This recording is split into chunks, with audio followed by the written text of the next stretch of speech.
How many of you ever heard the poem The Horse Trade by a fellow named Sunny Hancock? Ever heard it? I'll give it a shot, okay?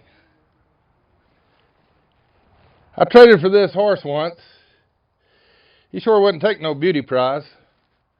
It was this long-eared blue roan gelding, but he didn't lack none for weight nor size. You see, I was making some tough old circles, and that trader, he guaranteed this horse would show me lots of country and not need much rest nor feed. He said, now, he ain't no kid's horse, but he'll pack you up the creek.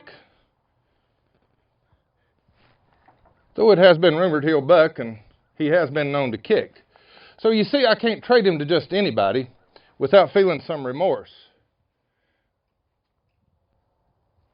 But mister, if you're a sure enough cowpuncher, then this is your kind of horse. Next morning when I rode him, he began to buck and bawl. That trader may not have lied, but he hadn't told it all. We tore up the country where he pitched his equine fit. Truth be told, I'd run out of handholds by the time he finally quit. Which would have been fine with most horses I knowed, except for this blue roan. Hell, I could hardly get him rode. Every time that I'd set him, he'd keep me a sitting tight, and I knew I'd have to make 3 bronc cries by the time I rode him in at night.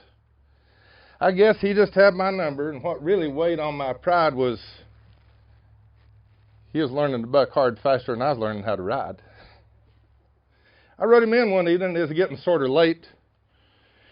I seen this gray horse in my corral and a saddle laying by the gate.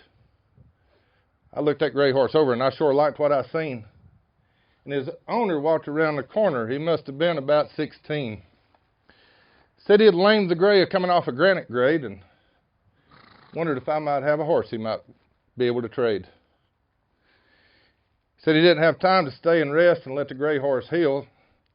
Since beggars can't be choosers, he'd make most any kind of a deal. Well, when the fellers are trading horses, I reckon about anything's fair. I traded that kid my blue roan right then and there.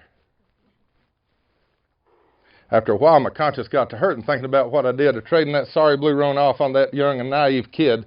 So next morning after breakfast, I told him, lad, that trade we made last night was bad. That blue roan's a tough one. He's as bad a one as you'll see. He'll bite you, kick you, buck, stampede. He's a sorry SOB. Truth be told, I can just barely get him rode. And if I was to tell it to you straight, you'd be lucky to ride him from here to that gate. Now, I've got 2 or 3 old horses out there in a saddle bunch. They ain't got much of going for them, but I've kindly got a hunch that they'll take you where you're going, just as long as you don't crowd them none. But dang, I hate to see you try to ride that blue roan booger, son. He said, mister, I told you last night I'd make most any kind of trade, and I do appreciate you telling me of the terrible mistake I've made. But my old pappy always told me when you're trading, no matter how you feel, even if you take a whipping, a deal is still a deal. Now, you say that blue roan ain't missing none for speed, and I'm in a tight spot, and mister, that's just what I need. So dang his blue roan hide, when I head out of here this morning, that's the horse that I aim to ride. Well, I watched him cinch his saddle up. He pulled his hat way down. He throwed his leg over that blue roan just like a gent that's headed for town. He stuck both spurs up in the shoulders, got that blue roan hair to flying. He leaned back and squalled like he was a hungry mountain lion. I've heard talk of the bucking horse ballet and of poetry and motion, but folks, the ride I seen that day plumb defies description. I don't suppose I could describe it no matter how hard I tried, but what I can tell you this is, by the saints, that kid could ride. He sat up there plumb relaxed like he was lying home in bed. Every jump that blue roan made, he was a half a jump ahead. And when it was finally over, I realized there's things that I can learn still. I walked over and apologized and said, son, I misjudged your riding skill. He said, oh, shucks, mister, that's all right, as he rode off on his way. But if you think this horse bucks hard, don't put your saddle on that gray. Luckily, I didn't have that with this horse this morning.